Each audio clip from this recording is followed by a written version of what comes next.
What's going on, everybody? Welcome to episode number 3 of Who's Here with Amir. And today we have a very special guest with us. We have a man that has been wrestling since he basically came out of the womb. He has been tearing it up on the UK scene for the last God knows how long, all the way from flying high in Mexico to repping the Bullet Club and showing the world exactly what he's all about. He is one of the most explosive, innovative, and straight up entertaining guys in the ring. Who's here? Robbie X is here. Woo! Robbie X! Yeah, I am. I've got a massive ego now, mate. Thank you for that. But yeah, how are you, mate? I'm all right, mate. That was a hell of an introduction. I've got to put you over. Coming out the womb. Coming out the womb. You're pretty much right, though. When was it? So now that we're going to get straight into it, right? So actually, when was it that you started wrestling? So I started training at the age of 12. And then I had my first match 4 weeks into training as a mini mask man. And then maybe full time about 17, 18. I'm now 31. So yeah, probably almost at the womb. When was it that you took your first bump? That's the real one. Oh God. Do you know what? I think it was my first training session. Training session. I took a bump. Yeah, so the mats that you get that are like a jigsaw. Yeah. So it was like a mixed martial arts training facility. So we didn't actually have a ring for like the first 5-6 weeks of training. So I learned how to bump on like the tiniest jigsaw mats on a concrete floor. So yeah, that was sick. Wow. So basically the jigsaw mats are actually stiffer than a bumping in a wrestling ring, isn't it? Oh, the worst, because obviously don't get me wrong, a wrestling ring hurts as well, but I think the fact that we have a little bit of spring in a wrestling ring, whereas like the mats on a hard surface, it's basically just saying fall on your back on the floor right now. Like it was literally that. Where was it that you trained? So I started training at 1PW in Doncaster when they first opened their training school. So they obviously started running shows in 2004, I think it was. I'm shit with numbers. But yeah, so I started around 05, 06. Training. Did you do any of those old 1PW shows? So yeah, so that's so my fourth ever match was it was interpreting a masked man against Styx in Doncaster Dome in front of it was sold out. I don't really know how many people there was, but obviously as a 12-year-old after four weeks of training, it was very nerve-wracking. But yeah, I was able to witness like the era of 1PW inside that room. Because I was talking to Haskins about this on the first episode we did, and we were talking about how like obviously we were both part of the British wrestling boom later on, but there was little periods, wasn't there, in like the mid 2000s and like 2009-10 where there was these little flashes in the pan where PW so I think obviously FWA started that boom. Obviously Alex Shane was running that at that point. So like the first boom was FWA, and then I think they kind of slowed down and then introduced 1PW. 1PW was obviously bringing out like the likes of Samoa Joe, AJ Styles, Jerry Lynn, all of that back in 04, 05, which is very, very rare to see an English company do, even nowadays. So I think that then started the reboom of professional wrestling in the UK. And then obviously the dilemma happened for the first time. 1PW went under and all of that. And then it kind of slowed down again. And I want to say IPW was doing something pretty fun as well at that point. I'm not quite sure.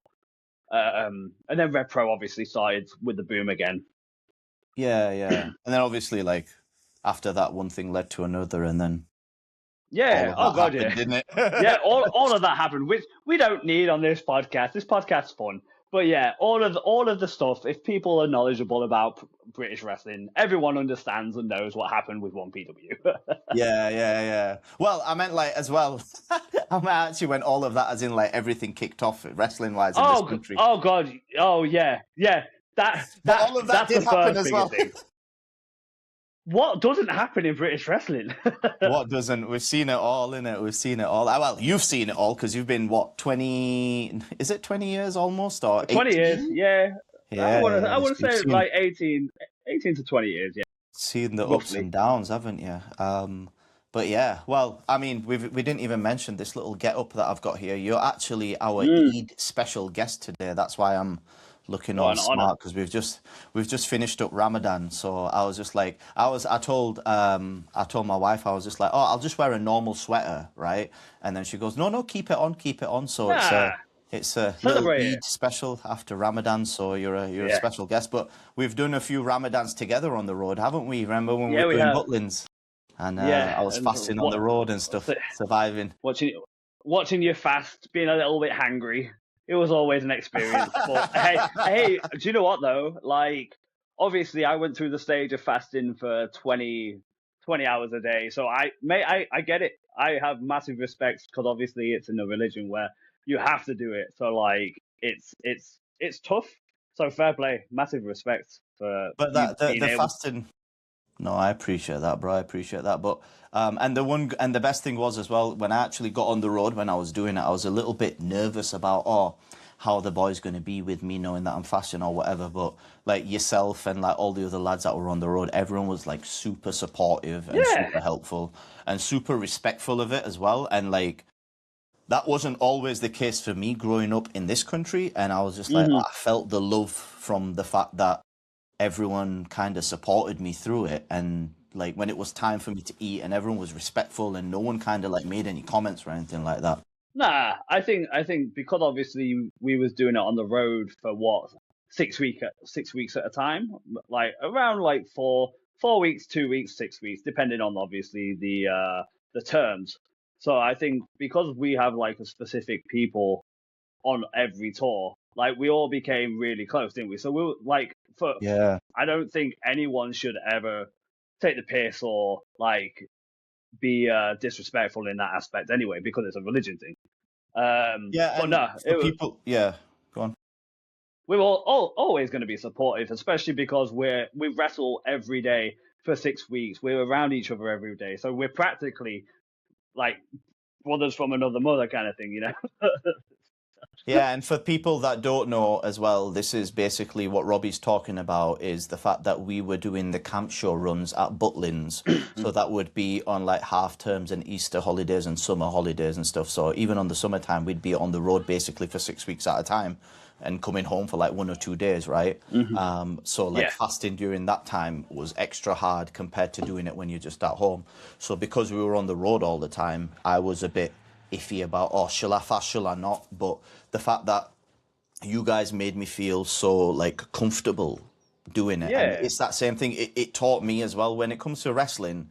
Wrestling's one of those things where the one thing that always keeps us together, it's that common love for the business. So it doesn't matter where you're from, where your background is. We all had that common love for like we wanted to go in there and wrestle and entertain in it.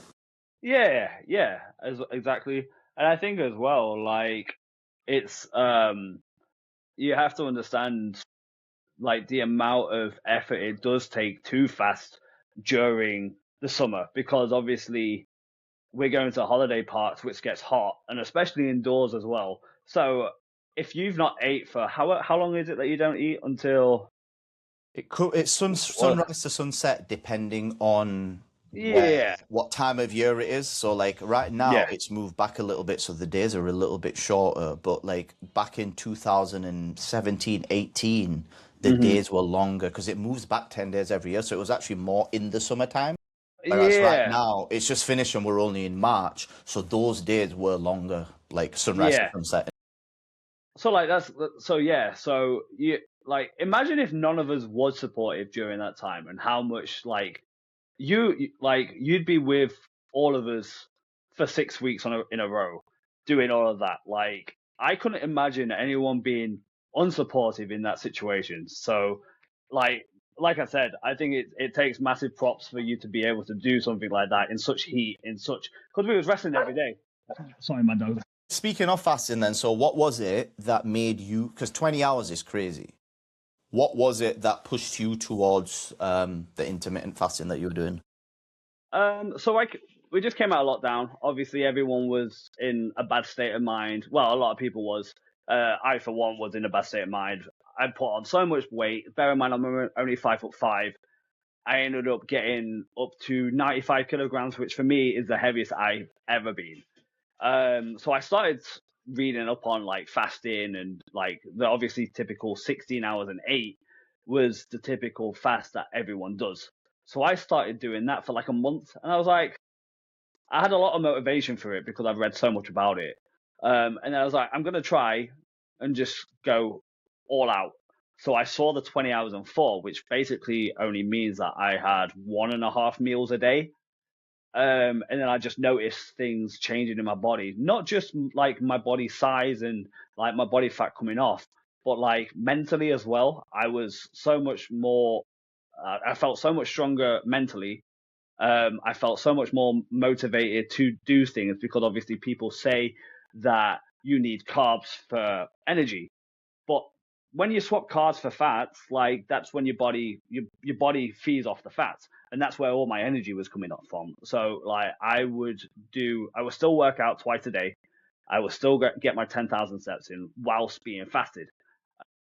So I just noticed a lot of stuff like my brain fog, because obviously with wrestling and getting hit in the head a little bit, like my brain fog was disappearing, and I just felt so much more happier in myself.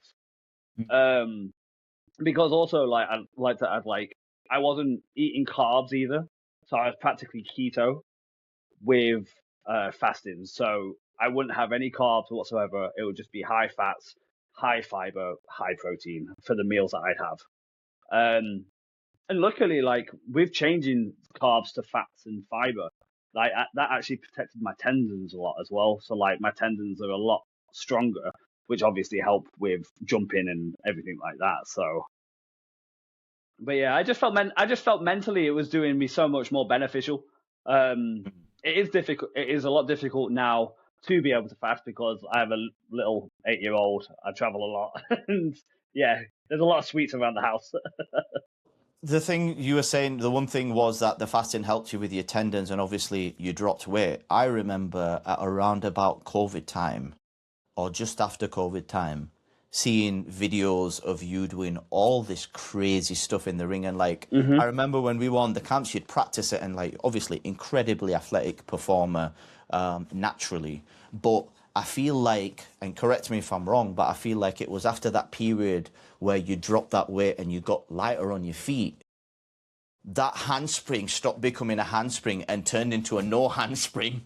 I remember that. Literally, And you were just putting up videos from training, just doing all this crazy stuff. And I remember watching it, I was just like, Robbie's good, but that's a different level. So do you think that it was that change that helped with that extra light on your feet, a little bit of athleticism? Because obviously that's your style. That's what you're well known for, right? Yeah, 100%. It definitely helped with my explosiveness. Going back to like the high fiber stuff, like I was able to get more explosive because my tendons were stronger. But then by the time I fasted for a whole year. I had 3 cheat meals during that year of fasting. So I started at 90, I think it was like 95 kilograms, and I ended up dropping on to 74 kilograms. So as soon as all that weight dropped off, obviously I looked a lot leaner, a lot bulkier. But like I was just so light on my feet, and then I just pushed my boundaries a lot more to try more explosive training, which then helped in the ring as well. But yeah, like it definitely helped massively. Well, yeah, and like I think it's funny because I've followed you since I've started because we've kind of been together more or less since Yeah. my early days as well, right? And like watching you develop from what you were, say, for example, in like 2017, through that period all the way, you know, to kind of like reinventing your body and like pushing to that next level of like athleticism in the ring. It's been crazy. It's like, it's the fact that you spent a whole year and only had 3 cheat meals, that takes some discipline.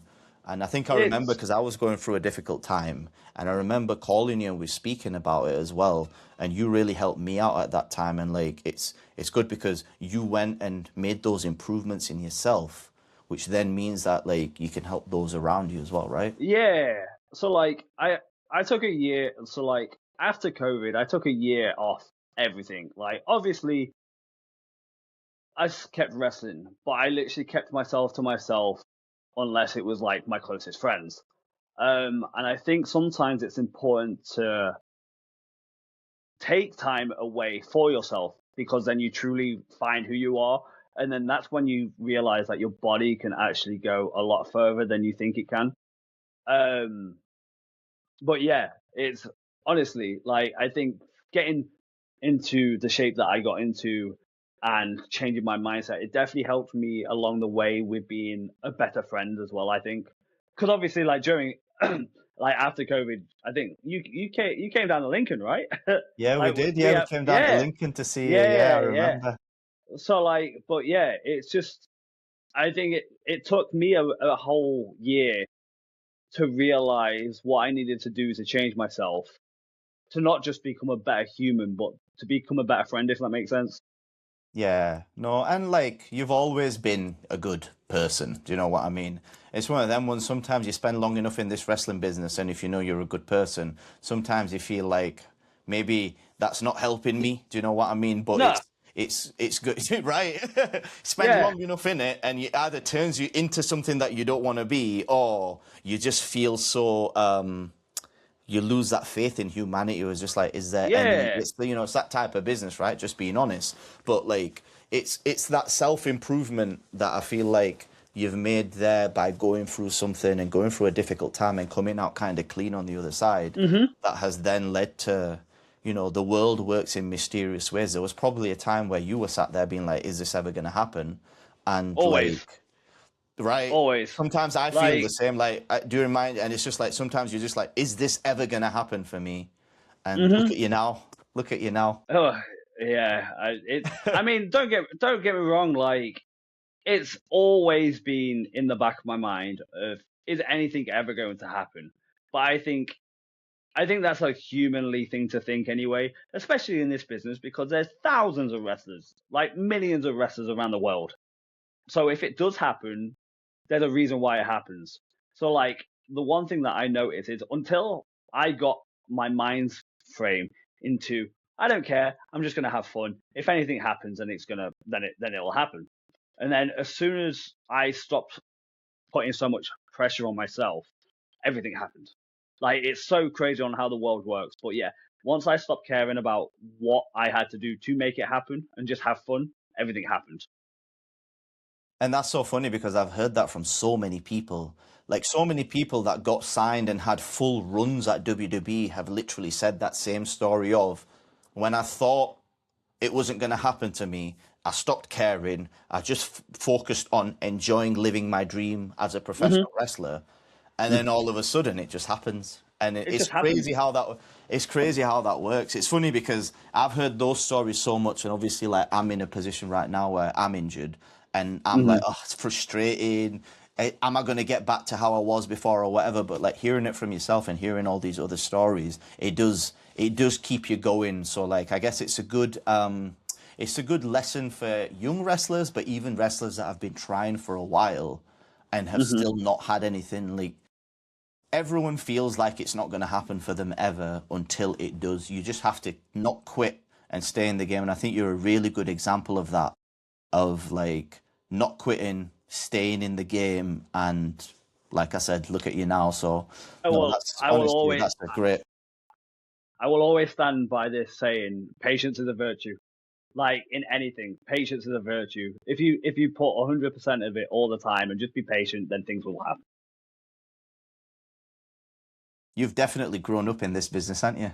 I have. I certainly have.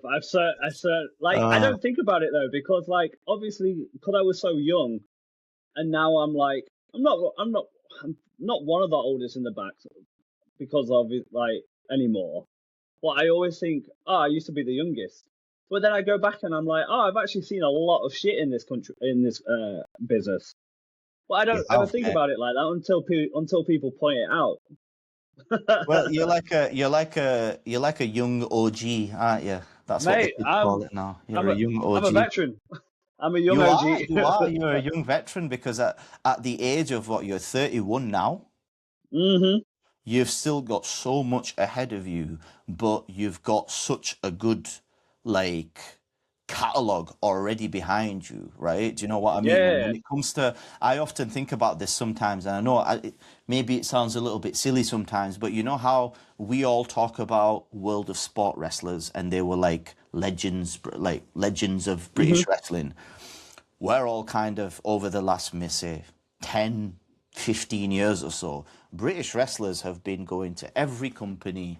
They even made a British brand.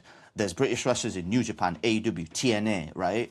And sometimes I think, like, maybe 30 years from now, are people going to talk about our generation and be like, oh, that was that generation where, and I I don't know, think it's just one of them ones where it's just like, I always wonder, just like how we talk about Finlay or Regal or Pete Roberts or Marty Jones or any of Rollerball Rocco, all these guys, like, is that going to happen with us or not? I I guess time will mean, tell, right? time will tell. There definitely was a boom when a lot of people around the world was talking about British wrestling, and then obviously everything happened in British wrestling. So now British wrestling's kind of taken a back burner for a little bit, and then it'll slowly start creeping back into the world again, I think. It's that thing as well. I feel like British wrestling, it's like a part of, I don't know what it is, but it's obviously come through the last 50, 60, 70 years of someone's trained someone else has trained someone. But anytime I go abroad, and you probably experience the same thing, there's a certain, like, respect that foreigners have for, like, good British wrestlers. Do you know what I mean? Mm, hmm And Yeah, like, yeah, yeah. it's a little bit, it's part of our British heritage, is that Britain makes these wrestlers, even now, like you It, were saying, where might have quietened down a bit, but the talent pool is still, like, all over the world, isn't it? I think because obviously like World of Sport, going back to like the whole World of Sport era, everyone knew about it. I genuinely think it was such a big thing around the world. That whole British style of wrestling, going to Mexico and teaching them British wrestling, like Japanese British wrestling, America British wrestling. Like no, like it's everyone has that style.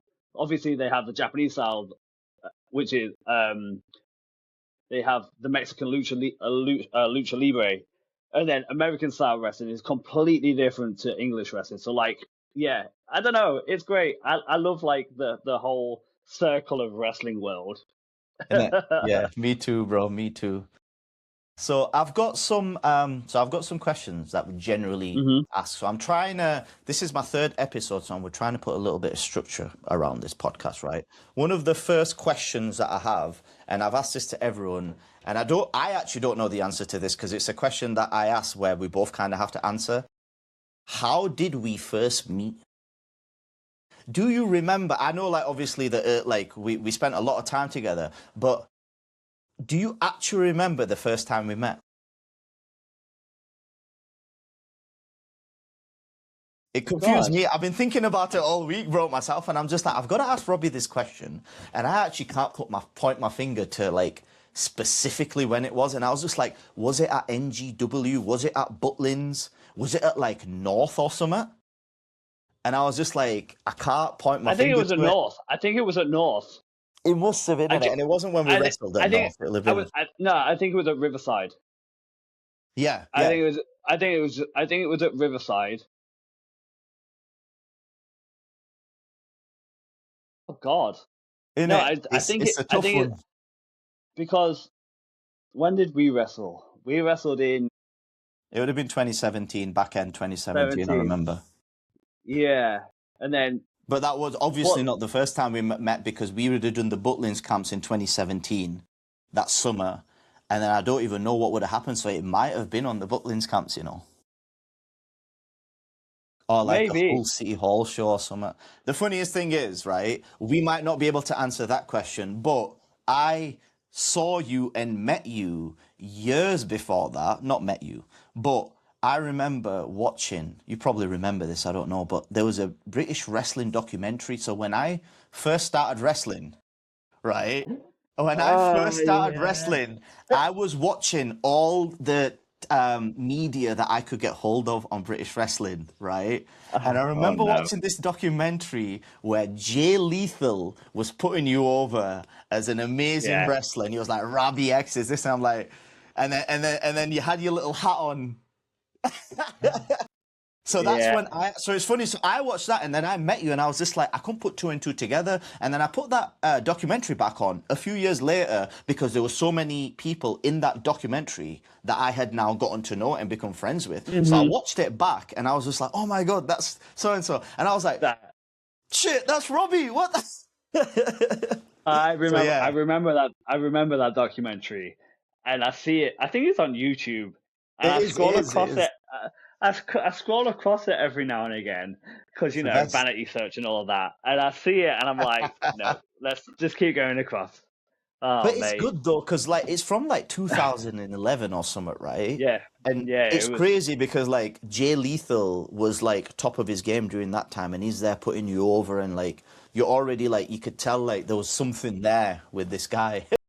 So like, I remember that match because that match was the match that pretty much got my eyes on me.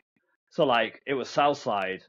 And when Ben Olds told me who I was wrestling, I was so nervous. So he told me like 3 months in advance, granted. So I was like, right, I need to get my cardio up. I need to look somewhat as a wrestler. Granted, I am 17 at this point, so like my body is still not like it's still maturing and everything. So I started like dieting and having under fucking 1,500 calories whilst going to the gym, whilst doing insanity workouts, everything. I got to the show, I was knackered. My body was sore. I was like, oh no. But like I I have so much respect for Jay because he put me through my paces because no one else really did, but he like proper pushed me, and I think that was when everything started clicking a little bit more. And then yeah, it was just I watch it to this day because I'm like, this was the one that I will always remember. And like everyone has those matches, right? Everyone has those matches Hmm. where it gives you like after that match, there'll have been that little self belief of like that self belief will have leveled up a bit in terms of like if he thinks I'm good and I can hang with him, like I might be able to make it. Do you know what I mean? Or Yeah, I'm yeah. I'm I'm not walking around thinking I'm shit, basically. And No, now I but think, I'm not gonna name names, but yeah. So I had such a good match with Jay Lethal. Then the day after, I wrestled someone else and I got shit. I got buried. I got name murdered. names, name I got names, name names. nah. I'm I'm not joking. naming. No, no, no, no. I'm Nah. joking. I'm joking. But yeah, it was to the point. Yeah, I literally had nothing. So I had such a good match one day, and then the following day, zero, nothing. But that can happen, right? And it's funny. So like Ah, you're talking about like training all the way up to it, but come show day, because you were nervous, because I've found that as well, right? You can be in the best physical shape, you can be ready for it mentally, physically, whatever. But sometimes the nerves, and I don't know if you felt it in that match or you've ever felt it. I know I felt it in like my first few WWE matches because I came in so early. Your legs seize up, right? And like, was it the fact that you overtrained beforehand, or was it like, or like the nerves can come sometimes get in the way of your cardio as well, right? I think partially it was definitely nerves. I never had the legs not working properly, but I think I overworked myself as well. Like because I was so excited for the match, I wanted to look the best I possibly could, but then the lead up just completely ruined my body. It didn't affect the match at all, but like in my head, I was like, oh no, I'm sore, Yeah. I'm achy, I'm Yeah. tired, I'm hungry. So like Yes. Yeah. it was a like it was trusting myself to keep up with the match, knowing that I've absolutely ruined my body for the 3 weeks leading up to it, or like a month leading up to it, to keep up with him, kind of thing. But yeah, I mean, like nerves as well. Like I was nervous. I mean, you're a 17-year-old kid as well, right? I must have had 7 nervous wheeze. I must have walked up and down the backstage a good 40 times with my headphones on. But yeah, You see I was 17. It's you were a believable. kid, bro. You were a kid, and it's very understandable. And at the end of the day, whatever was going on in your head, thinking that you destroyed yourself on the way up to it, overtraining maybe or something like that. Sometimes in your own mind, you can think it's like that, but then when you see the final product, you're like, oh, like this was actually good. And if the other person's saying that, then you know what I mean. Like that's one of those things. And it's funny that you say that because go on. We're saying. Oh, don't worry, bro. Don't worry about the dog, bro. I can still hear you. It's not a big deal at all. So Robbie is currently going over, looking after his dog. We're going to keep all this in, looking after his dog, keeping him quiet. So looking out the window, we're back. Yeah, she's a Cocker Spaniel, and she's literally full of energy. And she sees a dog, and she just wants to go out and play with it. Well, it's funny. So it's funny that you were saying that because for me, personally, I remember coming up in the business and like started to like when I came back from Canada, and I got to take advantage really of like a bustling wrestling scene, training hard and like getting booked on shows and stuff.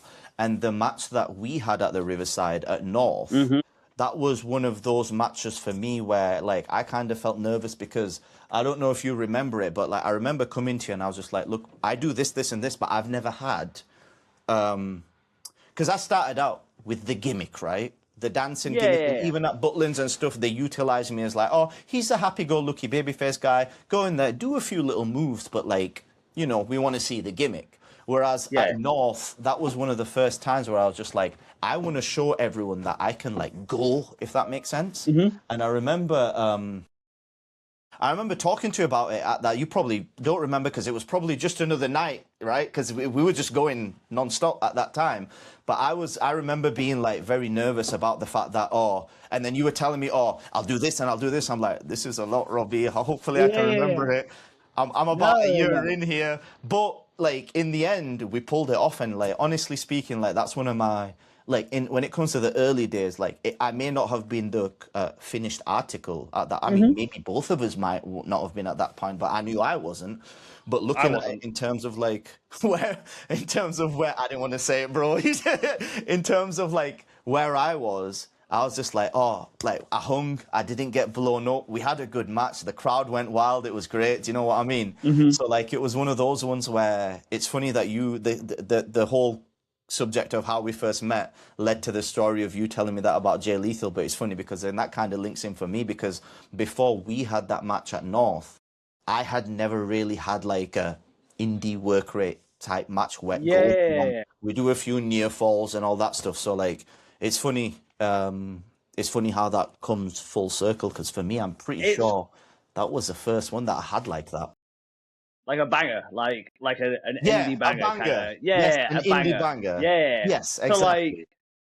So like for me, I struggle. Well, I don't struggle no more, but I used to struggle with the character work. I used to struggle with that kind of stuff. So my brain would be like yours would have been during an indie banger.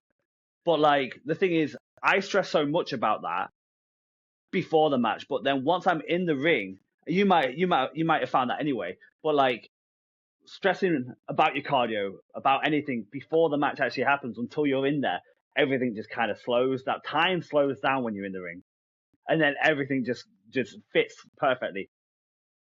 That was it. And like even like remember like planning that match, and I was just like, I don't know if this makes sense whilst we were in the back. But then when you're in there, I was like, oh yeah, this makes complete sense. And I was just like, I bet Robbie knew what sense it made. I didn't until I experienced it. And I'm like, oh yeah, the psychology of you missing the handspring with the thing on the outside. I can't remember what it was, but whatever it was just like, like I'm in there and I'm like, oh yeah, this makes sense. This is what he meant. He probably knew it. But I'm learning it on the job whilst being in there, waiting, trying to remember the next spot. Right. But like you said, you was a year in? Full-time, like proper wrestling a year in. So like if we had that match like probably right after the summer 2017, I'd just come back from Canada training at Lancers mid 2016 and had only a few matches out there. So I was like a year and a half in. Do you know what I mean? So like it wasn't. I don't think it would ever have made 100% sense beforehand, if that makes sense. Isn't it? Because obviously you're only a year in, but like Yeah, yeah. to keep up and to memorize and everything that what we did, like that just goes to show that you was ready for that kind of match, but Next level, you've yeah. never had a match. Yeah. And I'm not saying, oh, I brought it out of you, like, because sometimes I don't even know what the fuck I'm doing. Like the one thing in my head for being a cruiserweight is if it doesn't make sense in my head to do something, I won't do it because I won't remember it. And obviously, like, does that make sense? Because everything has to 100%. fit perfectly. And if something doesn't make sense, I won't remember it because it doesn't make sense. And like that's the thing that and the one thing that I've always appreciated about you on shows, like you don't need an invitation to come and tell me if something psychologically didn't go well. So like I could be in there and I'm like, I'm established, I'm over, the match got over, we made a clear babyface heel, whatever, and I'll come to the back and I'll know that if you ever come and speak to me, it'll be about, well, this didn't make sense over here. And like, there's a certain way of giving feedback, and like, you've got a really good way about the way that you give feedback, where it's just like, this was what you did, but like, you're not putting the pressure on me. You're just like, well, I would have done it this way. And like, it's very, like, it's one of the things that's very commendable about you is like, I feel very comfortable just being like, how would you have done it, Robbie? And then you'll just pull it out. And I'm just like, okay, yeah, no, that makes sense. And that's better. And like, that's what sometimes I feel like can be missing from wrestling. But like, that's how you learn. It's on the job training, isn't it? It's not like we go to university or we study books, right? And there's only so much you can learn whilst you're training, doing drills or doing practice matches. Yeah. This is education. Is you've done a match. Yeah, it was good. Yeah, you got over, whatever. But when you come to the back, I'm going to tell you this doesn't make sense, and maybe do this and this, and I would have done this, and I'm just like, okay, that. And sometimes it takes doing it 5, 6, 10 times, and you're just like, and then it clicks, right? Yeah, I think it's very important, especially in this job, to ask for feedback, or at least ask someone to watch your match for feedback. Because there's no feedback that's right or wrong. You can pick and choose on whatever you want to take, whatever you don't want. But then having someone's second opinion on doing something and then not rehearsing, sorry, but like putting it into perspective of someone else's idea and seeing how that plays out and if it makes sense.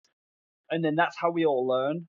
But then a lot of the time now, like, I think people are worried about feedback because they don't want to hear the negatives.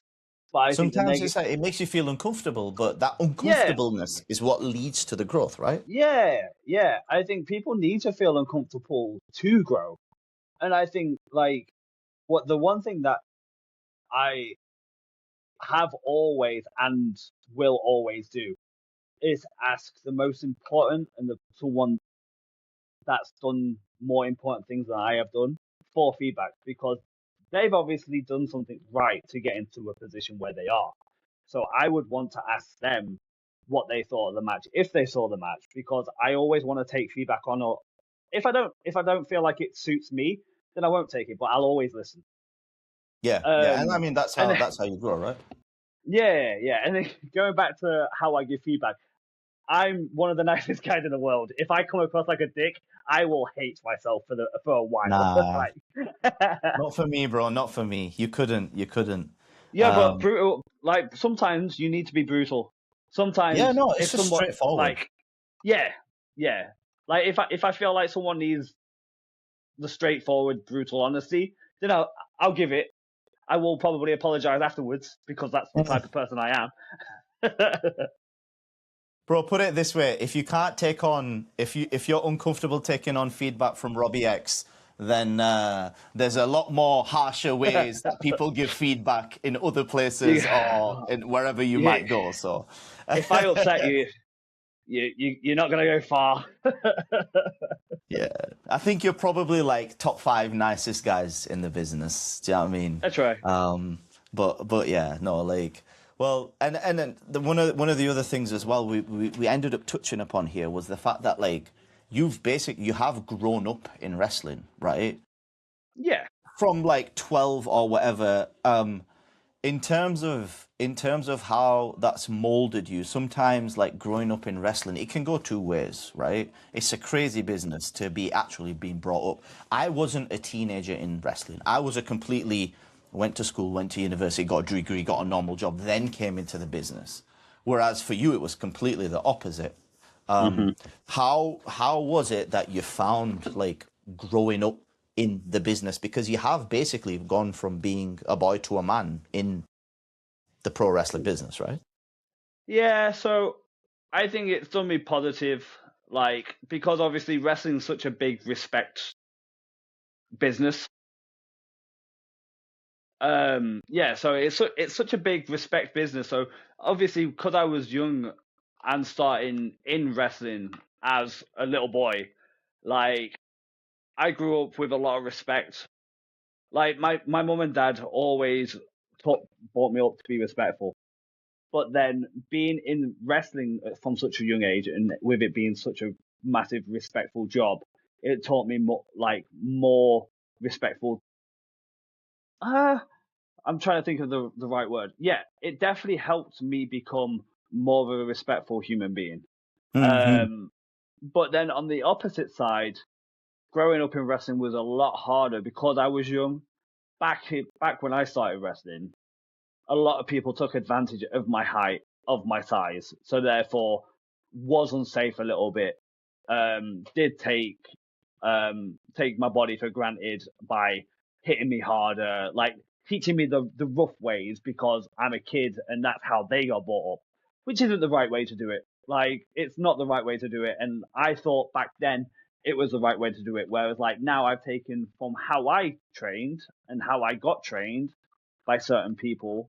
I now know now that when I train people, I don't bring that into my training whatsoever. Like I don't stand for any disrespect. I don't stand for people taking fucking liberties on other people. So like it's definitely taught me a lot of life sense as well. It's crazy, isn't it? You do the life lessons that you learn in wrestling are almost like harsher than some that you could learn in real life, but at the same time, they're the things that make you stronger as well, Yeah, right? It can go yeah. both It's definitely ways. It can go both ways, right? But like like as like it's not been nice on my body whatsoever starting from such a young age, but like that's for me to take care of. That's no one else's fault. That was me because I wanted to start learning how to wrestle. But then the positive side of wrestling outdo the negatives, and I've seen all of that from being such a young age to being 31 now. Like, yeah, so I definitely think like growing up in wrestling, it's taught me a lot of positives, but then obviously there's always going to be negatives. yeah, but that would have been the same case if you would have done what I did, right? Something completely Yeah. different, right? Hmm. It goes both ways, and it's funny in wrestling. I feel like in wrestling, like one positive can kind of outdo 50 negatives. Do you know what I mean? Yeah.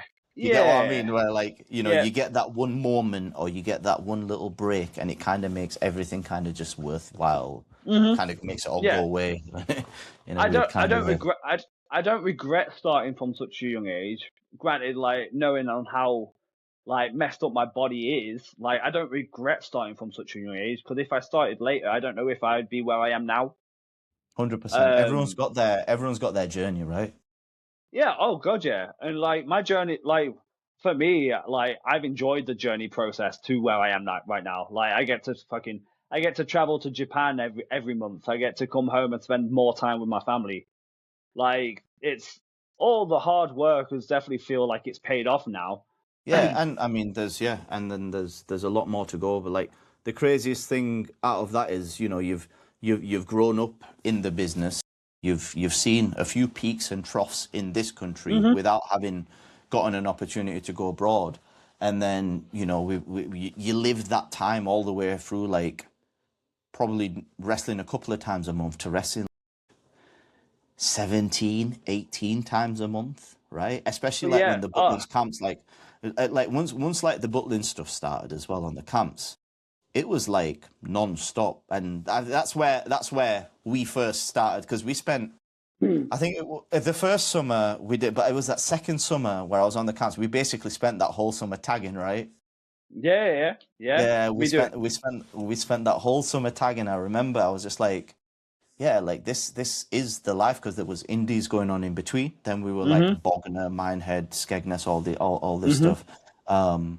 But like the obviously we talked about the work rate stuff and the indie stuff that was still around as well. How did you find wrestling on Butlins and the camps and how that kind of because it's a different experience, isn't it? Yeah. Oh God, yeah. Like it's completely a different experience. But I think it's important to go through the camp stage because that's when you really get down to the nitty gritty stuff of learning how to wrestle and how to change on the spot if you need to. How to learn to work without planning matches. I think it's important.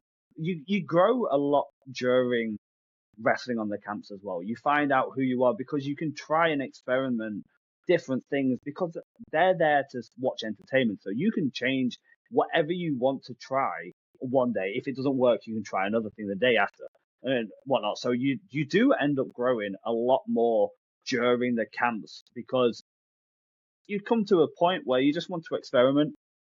Whereas And like you're on allowed to as independent, well, right? You're you're allowed, able yeah, to. Yeah. you're able to because they're just there to be entertained and watch someone get slammed. Like Yeah. you can change that, but like independence is a lot harder because obviously they are well-known wrestling fans and they obviously you want to create an aura about yourself on who Robbie X is, who Amir Jordan is. Like so, like there's no really it's difficult to change the way you wrestle, the way that you characterize yourself in front of independents. So like I think it's important for a lot of wrestlers to go through wrestling on camp shows to find out who they are, what they do, and how they do it. Yeah, and I think like we're actually very lucky as well, right? And like I don't know if we've ever talked about this, but like the group that we had, because it depends on who you're wrestling as well, right? Yeah. But Yeah. the group of wrestlers that we had on those camp runs, some of them have literally gone off to be global superstars, right? So Hmm. like it was like, and or at the very least gotten signed somewhere, or like gotten to go abroad and like kind of make this a Yeah. full-time living. And back then, none of us knew that that was going to happen. But now No. you look back at it and like a standard summer run or like a standard week on the council would be like me, you, Gabe, Kip Hmm. Sabian, Rampage Brown, Joe Connors. Do you know what I mean? Like everyone went and did something. And at that time, no one was knowing if we were ever going to get signed or if anyone was going to go anywhere. Yeah. Like and you look back at it now and like for me coming up being so new in the business, I really appreciate that camp time, and that's why I wanted to bring the Butlin stuff up as well. Hmm. I really appreciate that time because of the team that was around, and not only learning in the ring, but we'd be in the car for hours and hours, bro. How many My, hours did we spend I never want to be in a car from Minehead to Skegness ever with again. me driving? Don't even get me started on your driving. Holy shit! Especially cricket season. I'm going to tell you Oh, podcast this right. This man right here. This man right here. So granted, I am a nervous passenger. and I didn't But know it, this at the time. no. You didn't know this until you soon changed after I said. But it was during cricket season, and I'll And give you you know I love I cricket. yeah, but I've never seen someone drive with the knees until I met Amir Jordan. We don't talk about it. Eating a bagel. So the scene was the cricket was on, the boys were sat in the back. I was still hungry, so I was like eating a bagel. We were stuck in traffic, so it was slow moving. And I was just, yeah, I had my knees on. It's probably illegal, something there. But, Nah, it was. but yes, I did not know that you were a nervous passenger. And then I didn't realize it. And then you probably sat there being like, who the hell is this guy driving? And No, I no, no, no, might not no. even make it alive. But when you told me, I was just like, oh yeah, that makes sense. I think it's a funny story, and it's a story that I will always remember. Because oh my God. I remember it because I was sat behind you in the back. So I had my hands on your headrest like this, watching over your shoulder just to see if you got a hand on your steering wheel. But my palms were so sweaty, my knees were shaking. But I can't believe I loved it. I like going back to it now. I think it will be a memory that I will always remember over the camps. that memory. And do you remember there was a night where we do Butlins back to back in it? Not Butlins, Bognor. We do Bognor Saturday, Sunday, and then we'd have the Saturday, we'd go to the gym or whatever. And I just remember we were just like, it was late at night, and I was like, oh, do you want to go for a walk on the beach?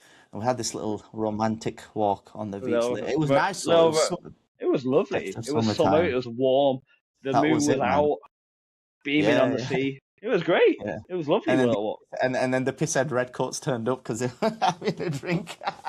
Yeah. Oh, or like the karaoke days in Skegness. Remember the little karaoke bar in Skegness? Yeah, because I tried to sing "We Didn't Start the Fire" by Billy Joel, and it was my first time ever doing karaoke. Granted, I used to be shy as hell, so I used to be an anxious mess trying to sing one of the hardest karaoke songs there is. Such a difficult song, bro. And then I think, was it Sheik's? It's closed down now, Sheik's. You know. Nightclub. It has, yeah. Sheik's. Yeah. But that's it. Like, it's, kind of all of this just to say that getting to do that and getting that experience, it's an all-inclusive thing. It's not just going wrestling and coming back. There's a whole... It's a whole road, bro. It's a whole travel schedule. And... there's everyone that was on it at that time. I've spoken to all of them, and like no matter where they've made it, like it's always a good. What you think back upon it very fondly, don't you? Yeah, yeah. We were all on the come up. Do you know what I mean? And that's the thing. I think as a wrestler, especially from the UK, because we don't obviously have an AEW or WWE or New Japan or CMLL here. So like being able to say that you travel 5 days a week, wrestling 5 days a week, going back and forth wrestling in front of 5,000 to 6,000 people a night. That is something that everyone wants to be able to say. But the fact that we had such a group of talented wrestlers like we did, going back and forth, being close friends like we was, I think it's something that will always be one of the best memories of my career. Going back to it though, like look at Brian Danielson. Like he used to do All Star, and he always brings it back up every now and again as well. Like it's something that's I can't stress this enough, that it's important to witness that whole lifestyle because it is such a mind building thing. Like you build yourself, bro. It's so important. Yeah, and like going abroad and speaking to some of these wrestlers, you'll be shocked at how many, like, I remember like speaking to Eddie Edwards about the camps, and I was just like, and I didn't like, he was like, oh yeah, I did the camps, and I was just like, oh, you probably did whatever camps, and I was just like, yeah, man, I never want to go under the stage at Skegness ever again in the back and get out a ring. And he literally looked at me and he goes, and then we had that connection, even though we probably did camps 15 years apart, 10 years apart, whatever. But then we had that instant connection because we both know, as well as you do, what underneath the stage at Skegness, where you have to pull out the ring, feels and looks like. Do you know what I mean? It's honestly... Specifically Skegness. After the show, going under that stage was horrendous because it's the worst, normally it would be like middle of the tour. So you're aching, you're tired, you're hungry, and then you just finished the show.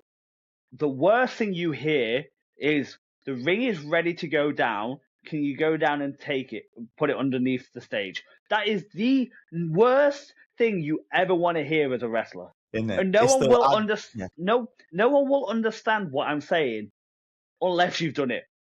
It is the tiniest stage ever.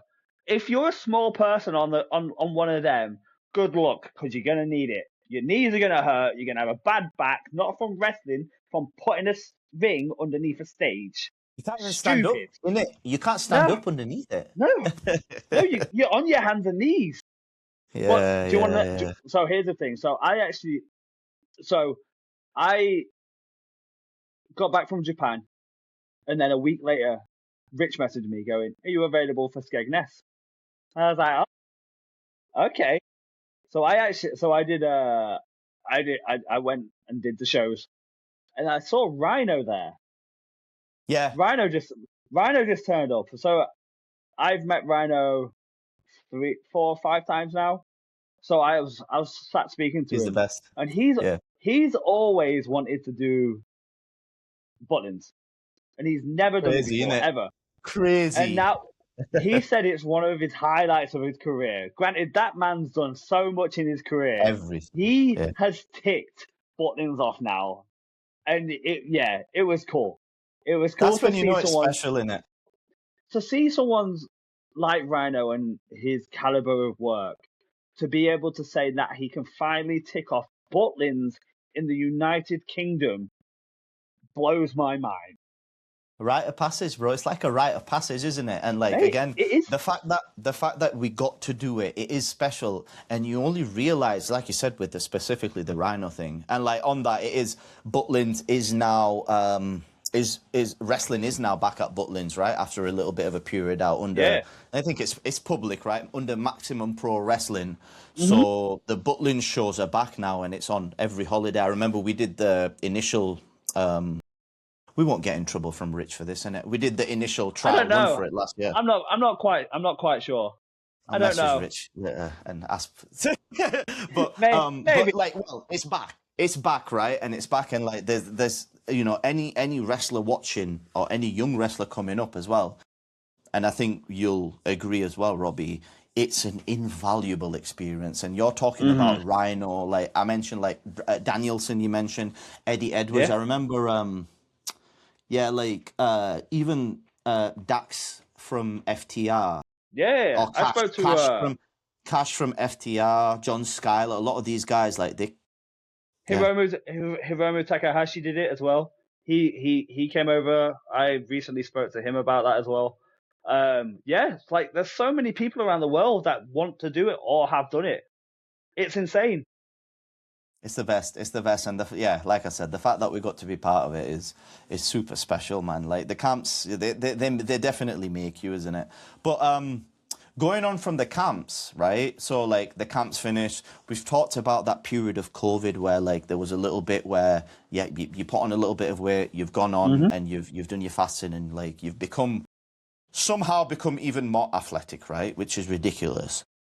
That then leads to an opportunity, and I want to say it must have been your first big opportunity abroad was Mexico, right? CMLL? Or was there something that came before that? I can't remember which way round it is. I think I did CMLL Grand Prix, and then New Japan, or New Japan and then CMLL. Like going back to what I was saying earlier, when you stop caring and just enjoying what you want to do in wrestling, everything comes. I can't remember. It was either CMLL then New Japan or New Japan then CMLL. But it's crazy. It's like you were saying. It's all like you've waited all this time, and then like there's two places in Mexico for CMLL and New Japan Wrestling for Japan. You can't beat that. Mate, do you know what I mean? Like it's such an insane experience to go from Mexican wrestling to Japanese wrestling. But I'm all about it. Adjustment of styles. Give me the Japanese style, give me the Mexican style, give me the British style, I will be untouchable. That's it, because you're getting the exposure to all the styles. So what was it that led to that New Japan, Mexico? Did they see one of your matches, or was it like a Rev Pro match that they saw? Or? So Mexico, CMLL will do Fantastica Mania. So obviously Rev Pro and CMLL, like they're joint, they work with each other, alongside each other. So they did Fantastica Mania in the UK. I think I wrestled Titan, on the first match, and then Magia Blanca because they do 2 shows. They do one in the afternoon, one in the evening. I wrestled Titan in the first match, and then Magia Blanca in the second match. And I think I got spotted from that. I think me and Titan, we have such a such a good clash of not clash of styles, but we work so well together. We make each other look better than like we top each other. I'm trying to think of the word, but we mix You're well both together. good at making each other. You've got good chemistry. Yeah, great chemistry. That's the word. Yeah, me and Titan, we have such good chemistry. I think that helps me get spotted by CMNL to then go over for the Grand Prix. And then it just happened from there, really. Like my first tour of Mexico, it was a little bit nerve-wracking, obviously, because it's a completely different culture over there, and the style of wrestling. I absolutely love lucha libre, but being able to say and do lucha in Arena Mexico is something that I never thought I'd be able to say because it's such a magical arena. And it's just such a I don't know what I can't. It's such a prestige arena that I've ever wrestled in. And it just feels such an honor to be able to step down the stairs. So the first time I did that, I was like, oh shit, this is it now. So I think I got spotted through CMLL Fantastica Mania in the UK. And then I did my first tour with them for the Grand Prix. And then last year I did the Grand Prix a second time and Fantastica Mania in Mexico, which is an insane experience because it's just like it's like football over here, but wrestling over there. Like it's such a big thing over there, and it's just a party. Like the fandom, like they sell Arena Mexico out all the time. It's like 17,000 people all the time. Even on Sundays, which they class as family shows, they sell around 8,000 to 9,000 tickets, and it's such a party. Like wrestling, like lucha libre I'm passionate about it. Like no, but like you've experienced that you've had the authentic experience, right? Mm-hmm. And like that's not just like it's probably an authentic experience sitting in the crowd, let alone going out and doing it. Do you know what I mean? Yeah, and I don't know. It caught me by surprise because of it. Like, so at the time, I was a good guy, but like they brought me over, and because I'm not Mexican, I was doing all my cool little flips and head nips and all of that, and I was getting booed.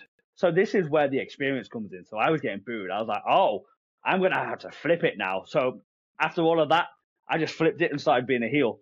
And that comes from the experience of doing the camps because if you have to change it. So yeah, after doing all of the stuff that I do, thinking I was going to get a reaction, I got booed out the building, and I was like, "Oh, this is sick! Like, I love this." And then I just seemed like after my first match, I got comfortable. Like they was so welcoming over there. But yeah, like I felt comfortable in a Mexican arena, in a Mexican ring.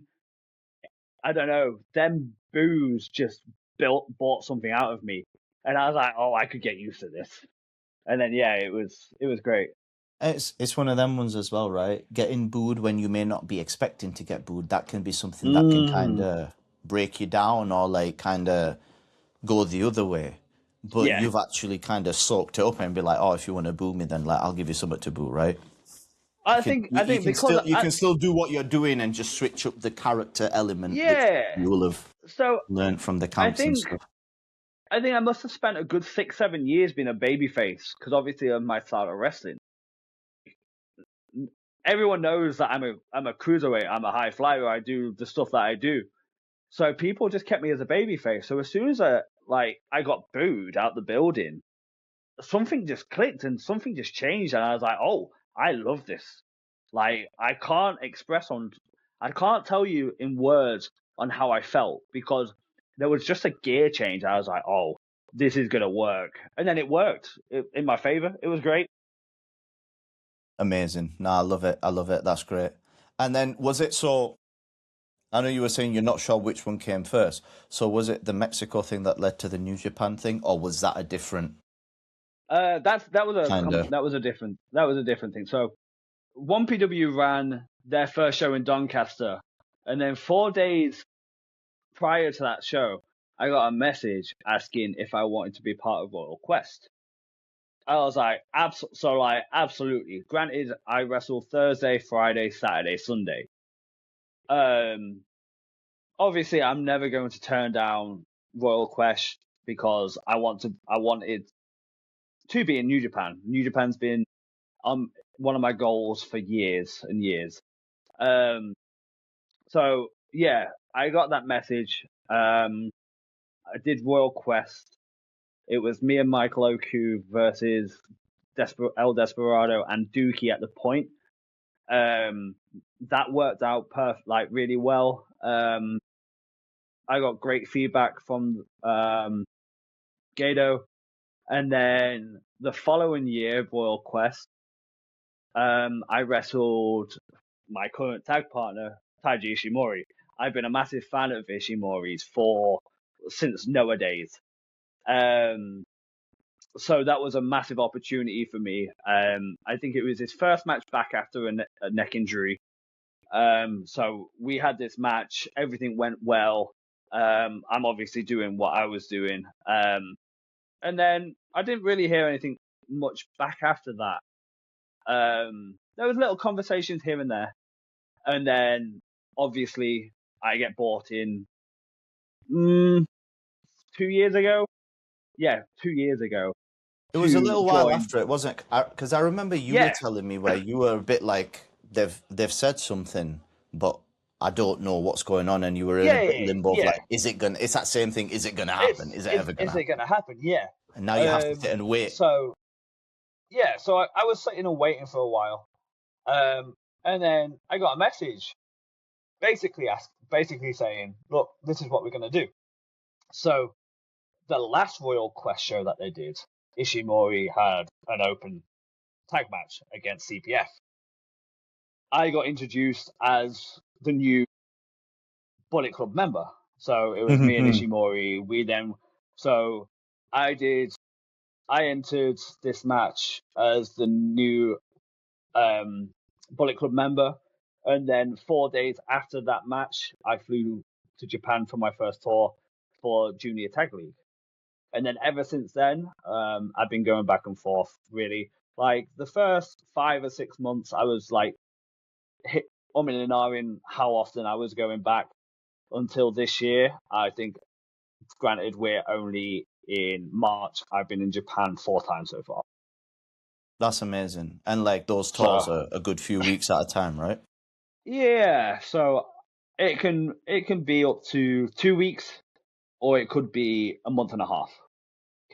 They're good tours, but again, it's a positive because I get to go and wrestle for, in my head, one of the best companies in the world, and for a while, and then I get to come home and spend a good while with my family.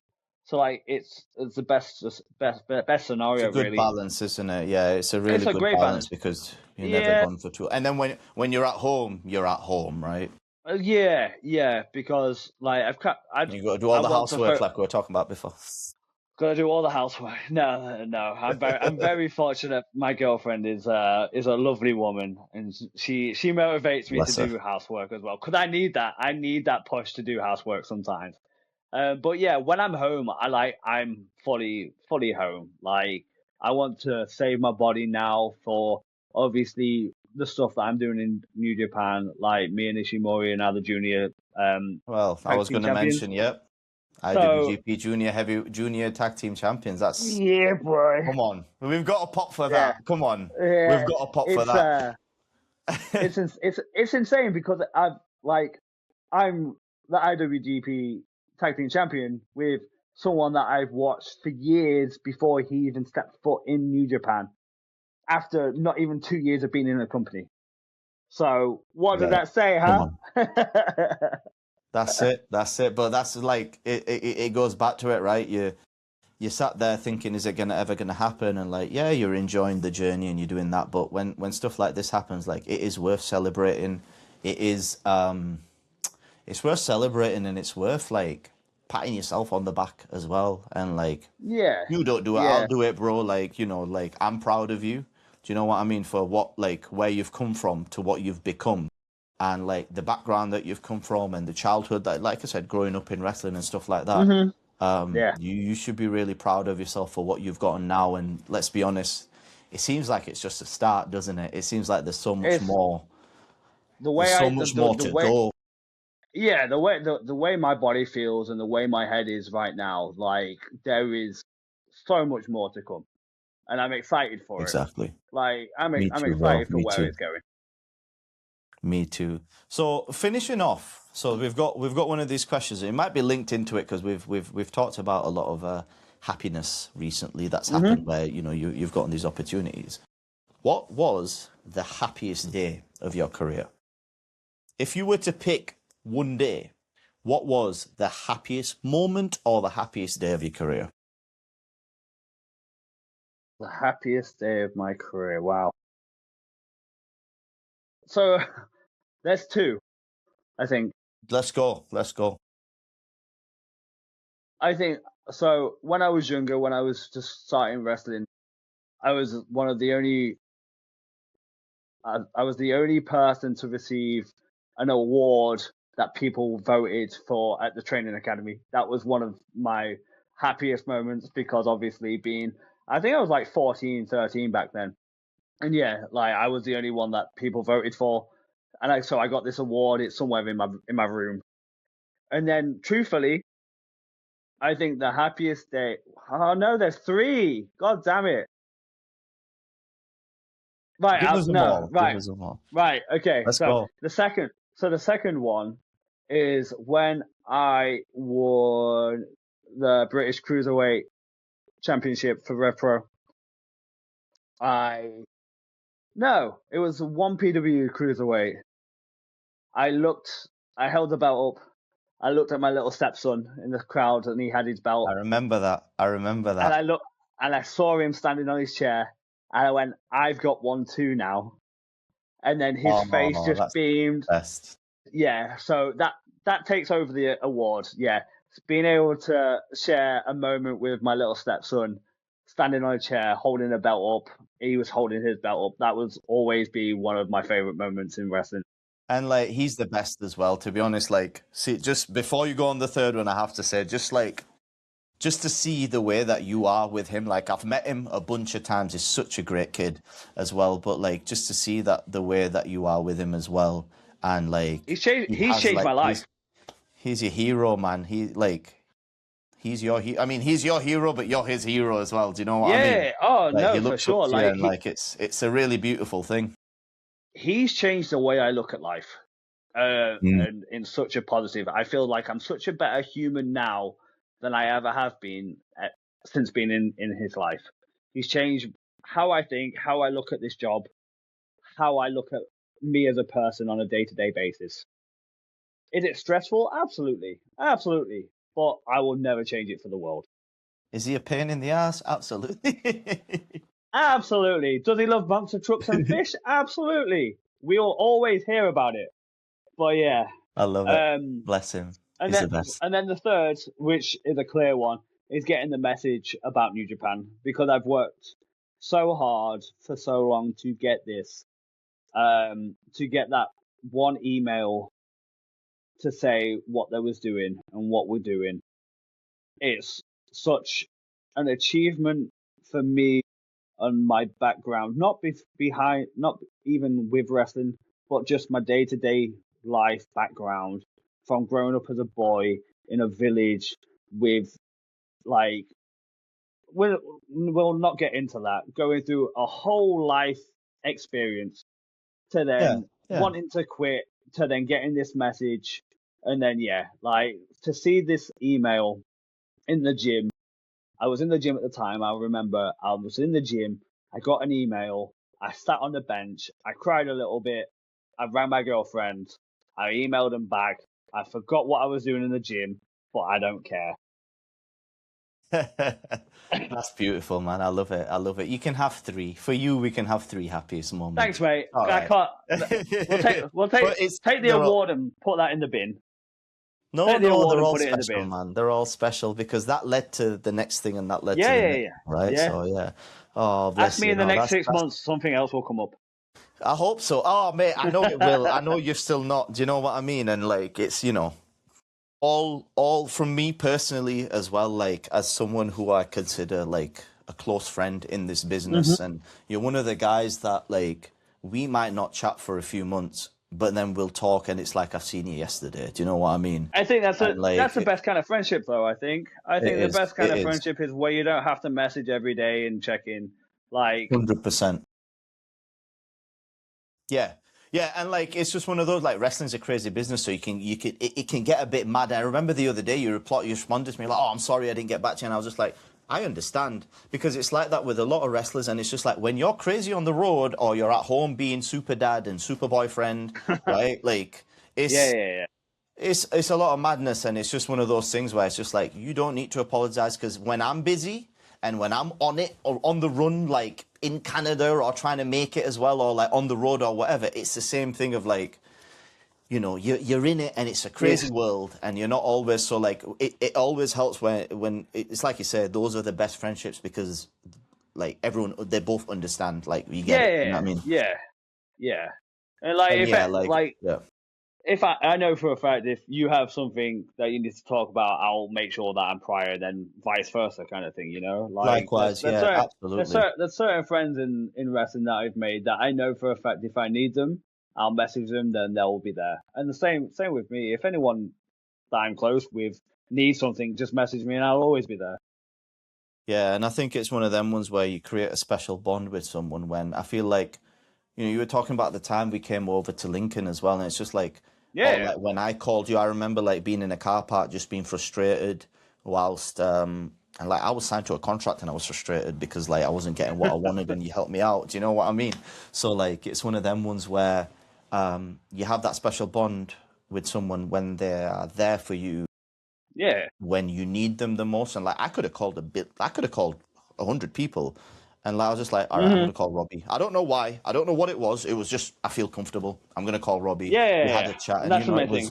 You know, and that's what it is. And it's funny because in this wrestling, you know, they always say, I thought it was like, I thought it was a load of bollocks when they say, oh, you come into wrestling and you have loads of mates, and you come out and like you barely have any. And it's, you know, it's so true as you experience that.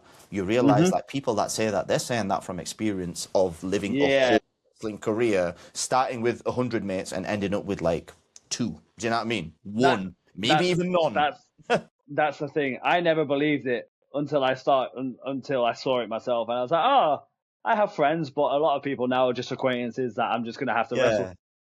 Yeah, exactly. And it's going to work and working with your colleagues and stuff. But then the funniest thing is like that makes, like, we're talking about this now as well, and like between us, that makes these types of relationships all the more special, because there's something so like passionate and emotional about living your dream as a professional wrestler and going through that grind, that when you do find that special relationship, it's, you know, it's getting too emotional now, man. Too emotional now, mate. No, I get it. Bro. I get it. Yeah, it's so special. Do you know what I mean? And you hold on to that kind of, you hold on to those type of people, and like, you know, it's I love you, bro. Love you, bro. Love you.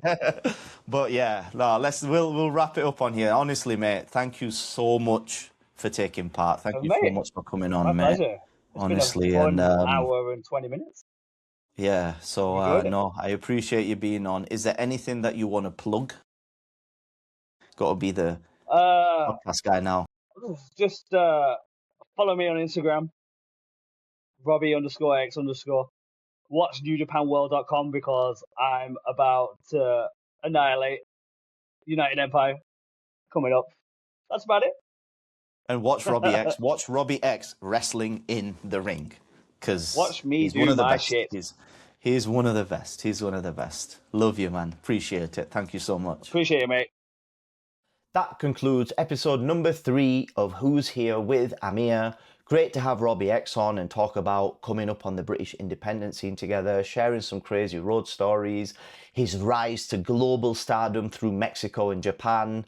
So if you enjoyed listening to this conversation, give us a subscribe, hit like on this video, comment below on who you would like to see me interview.